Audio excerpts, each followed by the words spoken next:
Expertise का YouTube channel और SCSTRADE.com।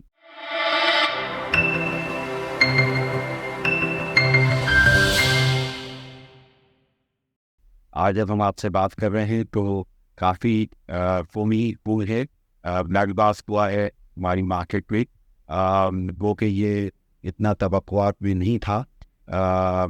वैसे तो हमारी मईशत के अंदर जो आशारिये हैं वो निगरान सेटअप में आने के बाद से वो असल शक्ल नज़र आ रही है और इंटरेस्ट रेट जो है वो बढ़ने की बातें हैं, लेकिन इसमें सबसे ज़्यादा परेशान कुन डॉलर का ना मिलना है। और 324, 25, 26 में अगर डॉलर नहीं मिल रहा हो ओपन मार्केट में तो ये थोड़ी सी परेशान कुन बात है। तो इस हवाले से हुकूमत को या निगरानों को थोड़ा सा देखना पड़ेगा कि इस चीज़ को रोका जाए और थोड़ा सा मार्केट में एतमाद जो है वो दिया जाए।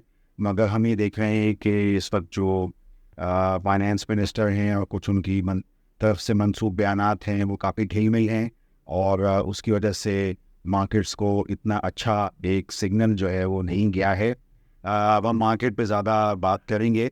हमारी मार्केट जो है वो उसमें काफ़ी ब्लड बात शुरू हुआ है, लेकिन एक खफीफ सी उम्मीद भी है कि अगर सितंबर के बाद थोड़े बहुत हमारे पास MSCI फ्रंटियर मार्केट के फ्लोज आ जाते हैं और चूँकि अब हमारा वेट बढ़ चुका है तो ये हमें हो सकता है कि हमारे लिए एक अच्छा मौका भी हो।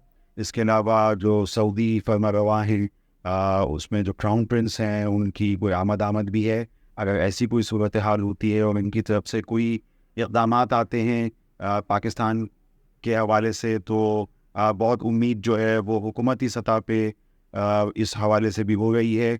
गो कि हम ये देखते हैं कि ऐसे बहुत सारे वादे सऊदी फर्मा रवा और UAE के जो शेख हैं उन्होंने की भी है, इजिप्ट के अंदर, टर्की के अंदर, जहाँ पे हालात पाकिस्तान जैसे ही हैं जहाँ तक माशी आशारियों का ताल्लुक़ है।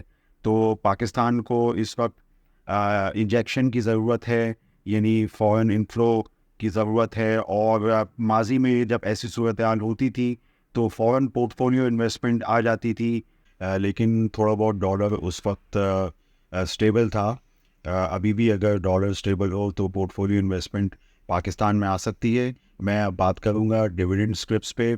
लकी सीमेंट को एक्स होना है और बहुत ही एक बड़ा डिविडेंड उसके अंदर मौजूद है, क्योंकि डिविडेंड यील्ड इतनी बन नहीं रही है, लेकिन हम उसको ग्रोइंग स्क्रिप्ट देखते हैं तो वो डिविडेंड मैं समझता हूँ कि हासिल करना चाहिए, जबकि कि स्क्रिप्ट काफ़ी नीचे आ चुका है। इसके अलावा अटक ग्रुप की कुछ बहुत अहम अनाउंसमेंट्स हुई, इसमें 12.5% जो अटक रिफाइनरी का डिविडेंड है मैं समझता हूँ कि वो भी काफ़ी खुशाइंद है, क्योंकि इसमें भी डिविडेंड नहीं बन रही। लेकिन सितंबर के नताइज अटक रिफाइनरी और रिफाइनिंग सेक्टर के अच्छे हो सकते हैं, क्योंकि एक्स रिफाइनरी प्राइसेस जो हैं वो बढ़ी हैं पिछले महीने से लेकर अब तक तकरीबन 40 रुपये के लगभग बढ़ी हैं। तो रिफाइनिंग सेक्टर बिलूम और अटक रिफाइनरी बिलखुसूस मैं समझता हूँ कि इसमें अपॉर्चुनिटी बन सकती है। इसके अलावा अटक पेट्रोलियम का डिविडेंड 2 गो के कम था, लेकिन बहरहाल ये भी मौका ज़रूर है। इसके अलावा पाकिस्तान ऑयल फील्ड्स का भी डिविडेंड 60 रुपये अब थोड़ा बहुत अहमियत का अख्तियार कर गया है।